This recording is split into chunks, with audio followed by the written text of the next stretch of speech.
அனைவருக்கும் வணக்கம். நான் உங்களின் முகன் சின்னம்மா. எப்பொருள் யார் யார் வாய் கேட்பினும் அப்பொருள் மெய்ப்பொருள் காண்பதறிவு என்ற ஐயன் வள்ளுவ பெருமகனாரின் வாக்கிற்கிணங்க இயங்கிக் கொண்டிருந்த மெய்ப்பொருள் காண்பதறிவு யூடியூப் சேனல் தற்பொழுது கைண்ட் அட்டென்ஷன் என்ற பெயரில் மீள் உருவாக்கம் செய்து கொண்டிருக்கிறது.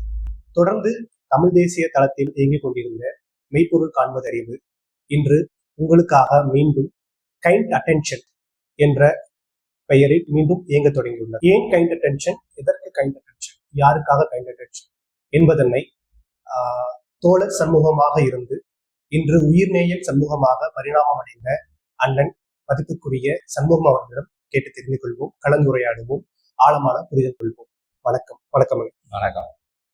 தோழர் சண்முகம், உயிர்நேயல் சண்முகம் ஒன்றும் பெரிய வேறுபாடு அப்படி எதுவும் இல்லை. அதுக்கு அரசியல் காரணங்களும் பெருசா இல்லை. தோழர் அப்படின்னு சொன்னாக்கா இன்னைக்கு கொஞ்சம் வைக்கப்படுற அளவுக்கு ஆயிட்டதுனால அது உயிர்நேயன்னு மாத்திக்குவோம், அவ்வளவுதான். ரொம்ப தமிழ் படுத்திக்கலாம் அப்படின்னு ஒரு எண்ணம் தான், அது பேரு. இப்போ கைண்ட் அட்டென்ஷன் ஏன் அப்படின்னா, இன்னைக்கு கொஞ்சம் கவனம் கொள்ள வேண்டிய சூழலுக்கு தமிழ் சூழல் வந்திருக்கு அப்படின்னு நம்ம நினைக்கிறோம். அரசியலாகட்டும், கலையாகட்டும், அறிவியலாகட்டும், வணிகமாகட்டும், தொழிலாளர் நலன், அதாவது உற்பத்தி, இப்படி பல துறைகளும் இருக்கு. எல்லா துறைகள்லையும் தமிழர்கள் ஒரு ஒரு பாய்ச்சலுக்கு தயாராகி கொண்டு இருக்கிறாங்க. இப்படி தயாராகி கொண்டு இருக்கும் போது அந்த பாய்ச்சல் வெறுமனே எந்த பிடிமானமும் இல்லாம ஒரு ஒரு ஒரு சித்தாந்த வலு இல்லாம இந்த பாய்ச்சல் நகர்ந்து போதோ அப்படின்னு இருக்கு. அந்த சூழல்ல கொஞ்சம் நின்று இந்த சித்தாந்த பலத்தையும் இந்த தமிழ் சமூகம் சேர்த்துக்கணும் அப்படின்ற எண்ணம் தான் நமக்கு. அதன் வழியே தான் தமிழ் தேசிய இயக்கங்கள் அல்லது தமிழ் தேசிய சித்தாந்தங்களோடு சேர்ந்து பயணிச்சு அப்படிதான் மெய்ப்பொருள் காண்பதறிவு நம்ம அறிமுகப்படுத்தணும், கொஞ்சம் நடத்தணும், முயற்சி பண்ணோம்.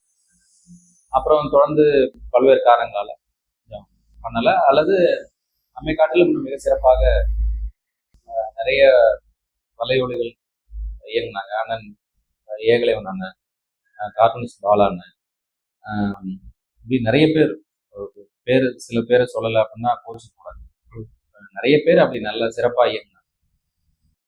அப்படி இருக்கிறதுனால சரி அண்ணனுங்கெல்லாம் தான் பார்த்துக்கிறாங்க அப்படி நம்ம அதை பெருசு பண்ணிக்கல.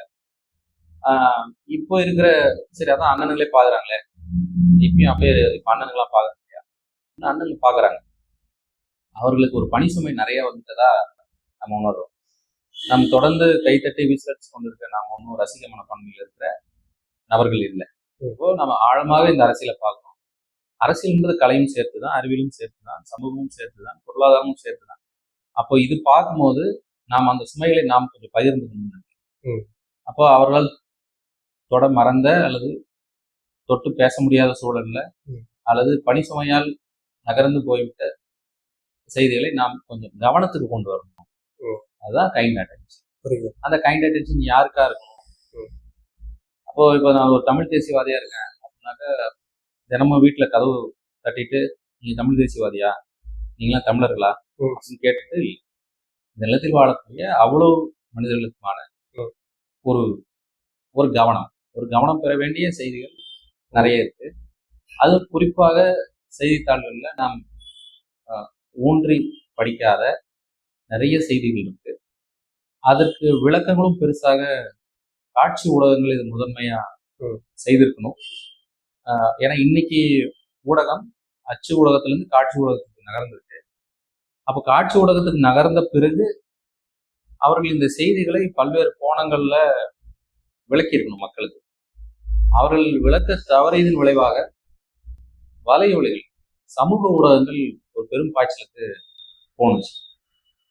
ஒருவேளை காட்சி ஊடகங்கள் இன்னும் செழுமையா அவங்க தொடர்ந்து அவங்களோட பணியை அறத்தோடும் நேர்மையோடும் செழுமையா பண்ணியிருந்தாங்க, செம்மையாக்கியிருந்தாங்க அப்படின்னா இந்த சமூக ஊடகங்கள் குறிப்பாக இப்ப நாம உட்கார்ந்து பேச வேண்டிய செய்திகள் நமக்கு பேச வேண்டி இருக்கு அப்படின்னு நாம நினைச்சிருக்க வேண்டிய சூழல் வந்திருக்காரு. அப்ப நமக்கு ரொம்ப பெரிய அறிவு இருக்கு அப்படின்ற எந்த தாண்மையும் நமக்கு இல்லை. நாம் ஒரு செய்தியை படிச்சு கொண்டு அந்த செய்திக்கு ஒரு விளக்கம் சொல்லணும், சொல்ல வேண்டியது இருந்தா. எல்லாத்துக்கும் காலையில் பைத்தியக்கார மாதிரி பத்திரிகையை படிச்சுட்டு அதுக்கெல்லாம் ஒரு விளக்கம் கொடுத்துக்கிட்டு இருக்க வேண்டிய அவசியம் இல்லை. உண்மைதான். ஒரு பொருளியல் சார்ந்து ஒரு ஒரு பாலிசி மேக்கிங் நடக்குது. ஒரு ஒரு புதிய கல்விக் கொள்கைக்கு ஆதரவாகவோ எதிராகவோ செய்திகள் வரும்போது அதில் இருக்கிற உண்மைத்தன்மையை நம்ம ஆராய்ந்து தான் ஆகணும். உண்மைதான். அப்போ ஹைட்ரோ கார்பன் திட்டங்களை நாங்கள் இனிமேல் செயல்படுத்த விட மாட்டோம் அப்படின்னு தமிழக அமைச்சர் ஒருத்தர் சொல்றாரு அப்படின்னா அது ஏற்படுத்துனது யாரு அப்படின்னு ஒரு கேள்வி வேணும். அவர் என்ன சொல்றாருன்னா ஹைட்ரோ கார்பன் அப்படின்னு அந்த பேர்ல மட்டும் செயல்படுத்த மாட்டோம், வேறொரு பேர் வச்சு செயல்படுத்துவோம். அதான் இப்ப அந்த மாதிரி இப்போ உங்களுக்கு புரிஞ்சிட்டது.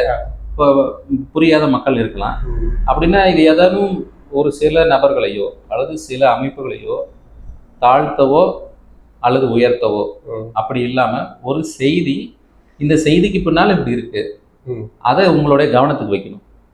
எளிமையா இவ்வளவுதான், உங்களை கவனப்படுத்தணும். சரிங்க, அவ்வளவுதான். இது கைண்ட் அட்டென்ஷன் இவ்வளவுதான். அது எப்போதும் போல எளிய மனிதர்களுக்கு தான். ஏன் அப்படின்னா நாம் எளிய மனிதர்கள் தான். இன்னொரு கேள்வி இருக்குன்னு, கைண்ட் அட்டென்ஷன் என்னென்ன தளங்கள்ல செயல்பட போகுதுன்னு? வெறும் இந்த அரசியல் ரீதியான தளங்கள் மட்டும்தானா, இல்லை கலை சார்ந்து நம்ம செயல்பட போறோமா? கலை சார்ந்தனா நான் எல்லாத்தையும் சொல்றேன். ஒரு புத்தகத்தை பத்தின ஒரு விமர்சிக்கிறதா இருக்கட்டும், நல்ல திரைப்படத்தை பத்தி பேசுறதா இருக்கட்டும், நல்ல இசையை பத்தி பேசுறதா இருக்கட்டும், இது மாதிரி அனைத்து கலை, ஏன்னா கலையை வச்சுதான் இன்னைக்கு எல்லாருமே விளையாடிக்கிட்டு இருக்காங்க. கலையை ஒரு ஆயுதமா பயன்படுது, அது பெரிய ஆயுதம். அந்த கலையை, இலக்கியத்தை, எழுத்தை நம்ம இந்த தளத்துல பயன்படுத்த போறோமா? சரியான கேள்வி. என்னன்னா கலை மிகப்பெரிய ஆயுதமா இருக்குல்ல. இப்ப நம்ம இப்ப பண்றது ஒரு வகையில ஒரு கலை. இந்த ஊடகத்தின் வழியா மக்களை சந்திக்கிறோம். நாம ஆனா பொழுதுபோக்குக்காக இதை செய்யல. அதை விமர்சனம் பண்றதுன்னு இல்லை, அந்த கலைகளை நாம் உற்று நோக்கணும். அதையும் நம்ம கவனத்துக்கு, உங்களோட பார்வைக்கு கைண்ட் அட்டென்ஷன் சொல்லுவோம். கலையும் நம்ம பேசுவோம், விளையாட்டையும் பேசுவோம், உடலினை உறுதி செய்யணும் நம்ம தொடர்ந்து சொல்லுவோம். அப்போ அந்த அந்த தளங்களையும் நம்ம இயங்குவோம். உணவு தளத்தையும் பேசுவோம். உணவு தளத்திலையும் நம்ம ரொம்ப இன்னைக்கு கண்கூடா ரொம்ப பார்க்க வேண்டிய ஒரு மாபெரும் சிக்கலா உணவு இருக்கு. மாபெரும் சிக்கல் இப்போ நீங்க சொல்றீங்க, நான் சொல்றேன். மருத்துவர் போ சிவராமன் ஐயா நிறைய சொல்லியிருக்காங்க. அது அந்த நேயர்களை பொறுத்து. இப்போ போ சிவராமன் நாம எப்படி பார்க்குறோம் அப்படின்னாக்கா ஒரு பொக்கிஷமா பார்க்கணும். ஒரு உணவு சாப்பிட்றதுல இவ்வளோ இருக்கா, அப்போ அப்படி சாப்பிட்றது, அப்போ திருமூலருடைய இதுதான் ஞாபகம் வருது. உடல் வளர்த்தேனே உயிர் வளர்த்தேனே அப்படின்னா அந்த உடல் வளர்க்கறதுல இவ்வளவு விஷயங்கள் இருக்கு அப்படின்னு ஐயா அப்படி ஒரு அறிவு பொக்கிஷமா பார்க்குறோம். நம்மளால உடம்பு குறைக்கிறதுக்கு ஏதாச்சும் உணவு இருந்தால் பரவாயில்லைன்னு கேட்கணும். ஆழ்ந்த அறிவுக்குள்ள நம்ம போகணும். அதனால நம்ம அறிவியலை பற்றியும் பேசுவோம்.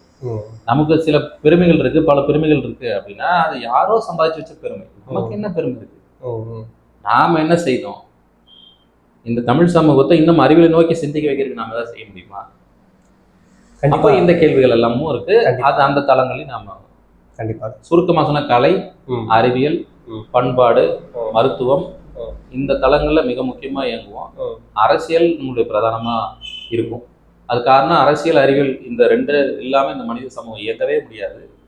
நிச்சயமா அறிவியலுக்கு வர்றதுக்கு கொஞ்சம் கூட வாய்ப்பு இருக்கு. பள்ளிக்கூடத்தில் படிச்சிடலாம் அறிவியல். அரசியல் படிக்க முடியாது.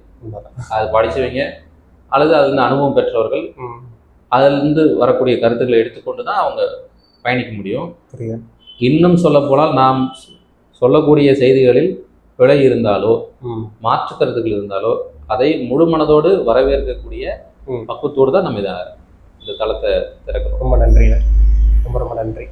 ஒரு விரிவான உரை கொடுத்ததற்கு. கைண்ட் அட்டென்ஷன் வலையொலி தளத்தை பார்த்து கொண்டிருக்கிற அனைவருக்கும் நன்றி. தொடர்ந்து நாங்கள் ஆக்கப்பூர்வமான முன்னெடுப்புகளை உங்கள் முன் வைக்கிறோம். தொடர்ந்து விவாதிப்போம், கலந்துரையாடுவோம். குறைந்தபட்சம் எளிய மக்களுக்காக நாம் குரல் எழுப்பிக் கொண்டே இருப்போம். குரலற்றவரின் குரலாக அல்ல, நமது குரலிலிருந்தே நாம் பேசுவோம். நன்றி, வணக்கம்.